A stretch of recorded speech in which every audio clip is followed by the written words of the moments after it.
Hey guys, Andrew Esquivel here, back with an update to one of my fish tanks. So, there's an experiment that I've been doing for a little while now using this particular floating plant, which is Salvinia Minima, which is probably butchering that name, simply because I'm pretty sure that's Latin, and Latin is a dead language that we use a lot for some reason, but I digress.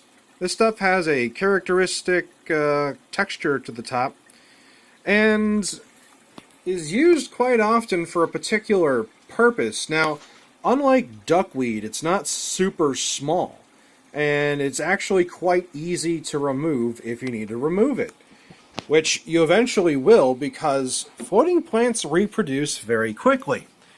And there's a good reason why you'd want them to do that. It's because they suck up nitrate super fast, and they do that by reproducing quickly. So you can see these guys have grown some very nice roots, but not so much that they take up a ton of vertical space. Now let's talk about the nitrate removal process here.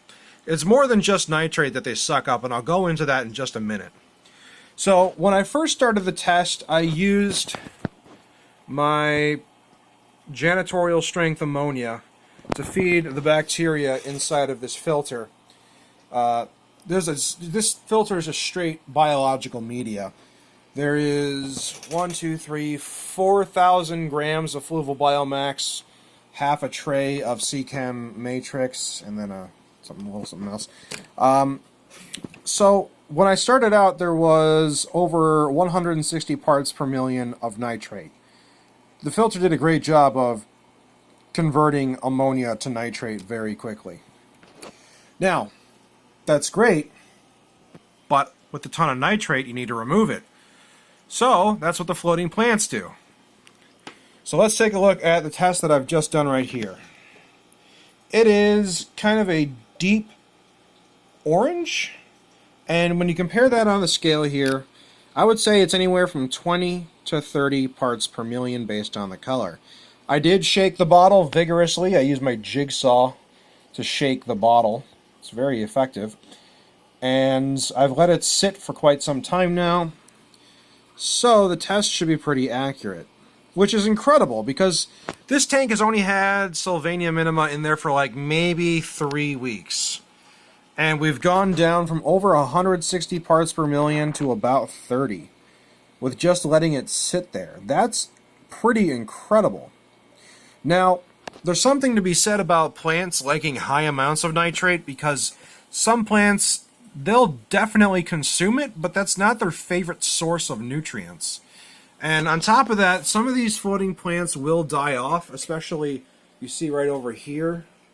They're kind of dying off a little bit because, one, they're kind of just squished them off the side. I bought way too many of these things. I couldn't find them anywhere near me, and I tried ordering some, and they all came DOA. And I drove an hour away to a really specialty fish store that happened to have them in stock. And I'm like, man, if I'm going to get some of this for this distance, might as well get a lot. So I have too many of them, and there's too much. There's not anywhere there for them to spread out when they reproduce. So there's just not enough space to go around. But if I had enough space and proper lights and such, this would be just all incredible amounts of this stuff. Now, it does a really good job at sucking up nitrate. I know that for sure now because I haven't touched this tank in a while. Now, keep in mind the heater on here. I got a 200 watt Aqueon Pro in here that I used for helping cycle the media, because I do fishless cycles, so there's no live creatures in here. Now, there will be live creatures in here, and I'm definitely going to turn the heater off during that time. But here's the dealio. I was saying something about these plants doing more than nitrate, and that's really important, because I'm finally going to go back to my roots. No pun intended. The whole reason why I got into the whole fish and shrimp and breeding thing started out as a curiosity back when my friend and I would go to the lake and eat what we catch. So we would have catfish and stuff, but we couldn't really save it for later. It had to be eaten immediately, otherwise it would just rot. So we decided, hey, what if we tried and kept it alive? Now, back then, that was many years ago, at this point, we didn't really know what in the world we were doing. But I do know a lot more about it right now. So when I have a big fish in here that's definitely going to overstock the tank, I need to try and keep the parameters as good as possible. I have an overkill UV filter over there, overkill for this tank, because when you bring any wild creatures in, you're bringing in wild pathogens from the lake and you don't know what you're dealing with. So the UV filter over there should kill various pathogens and sanitize the water. But on top of this, the lake that I go to catch my food that I eat is also a designated hunting area. So there's a lot of hunters out there shooting geese and duck and such, and they leave their shotgun shells all around, and sometimes it gets in the water, and there's a lot of lead in the shotgun shells, and that lead is leaching into the water. Not good. Now here's a fun fact. In a lot of water treatment facilities for a city municipality water, they use floating plants to pull out heavy metals.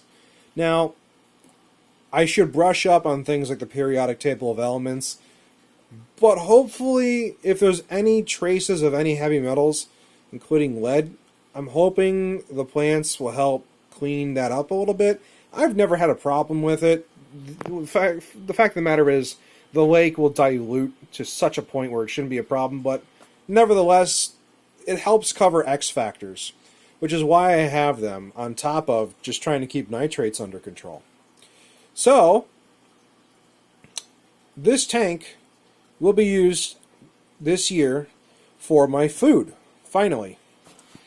And I'm hoping everything goes okay. Now, this tank has been converted back to straight hard water directly from my well, which is why this tank looks kind of like garbage. If you look right here, there's a lot of sediment, and that's just because it's a well, man. Dirt and stuff gets into the well when it's rainy, and it settles down, and I just got to use my siphon and pull that out. But so far, the parameters on this tank have been pretty astounding for what I've been doing to it. It's been absolutely insane, the kind of load that I put on this tank in terms of ammonia, nitrite, and nitrate, and yet when everything is set up just right, it works so well that I'm expecting that I should be able to put a big catfish in here for hopefully a week, and that way I can feed it a bit too, because catfish are bottom feeders. Their meat is pretty nasty because they taste like their environment. Putting them in clean fresh water like this will help flavor up their meat, and I can flavor up the meat by feeding them various things. Because this year I plan to do some fusion foods, I guess you would say. I'm going to be doing Southern American inspired Japanese foods. So basically bass sushi, catfish sushi, crayfish sushi, that sort of thing. And when you're cooking something, there's nothing better than fresh ingredients. So that is what I'm doing here. Now, aqua farming is a little disheartening to some people because they know that I breed things that are pets. And there's a very big distinction between the two. They're all in the same room, and they're all a bit, interesting. But nevertheless, I understand some people's hesitation to want to delve into this sort of thing. But this is where I originally started, and when I first started doing this, I knew nothing about fish. It's been several years now.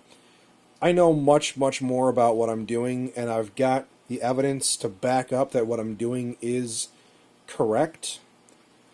So hopefully everything will be hunky-dory, and I can finally do the one thing that I've been wanting to do.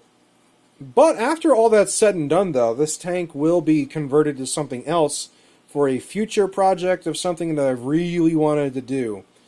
And I'm not committing to it yet, but down the road, closer towards the end of the hunting and fishing season, after I'm done with my food, being able to catch it in the wild and such, I'm hoping to convert this tank over to a giant river prawns breeding tank. So if you've never seen a giant freshwater river prawn, you should look those up because they're really cool. I don't remember the exact scientific name. It starts with an M, I think. But I've been looking into them, and they're like gigantic shrimp. Think of a shrimp that's like 8 inches long.